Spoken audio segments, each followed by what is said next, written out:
20 বছরের পরে আমরা কেমন যেন হঠাৎ করেই বড় হয়ে যাই।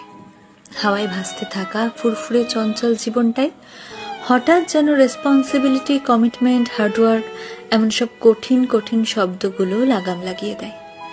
জীবনে ঠিক কি করতে চাইছি এটা বুঝতে বুঝতেই শখের বাক্সে তালা মেরে হাতে তুলে নিতে হয় দায়িত্ববোধের চাবি।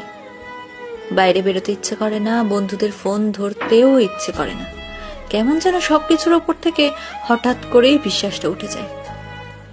সব সময় শান্তি খোঁজার এক আপ্রাণ চেষ্টা চলে মনে। নির্ঘুম রাতের তারারা সাক্ষী থাকে এই গল্পগুলোর। শখের জিনিসগুলোর একটা লম্বা লিস্ট তৈরি হয় মাথায়, কারণ 20 পর বাবার কাছে শখের জিনিসটা চাইতে কেন জানি ভীষণ দ্বিধা বোধ হয়। ইঁদুর দৌড়ের এই খেলায় নিজেকে টিকিয়ে রাখার যুদ্ধে হাঁপিয়ে ওঠে মন। ছোটবেলায় বড় হতে চাইতাম, এখন বড় হয়ে গিয়েও মনটা কেমন যেন সেই ছোট্ট আমিটাকে খুঁজে বেড়ায়। 20 পর আমরা আসলেই বড় হয়ে যাই।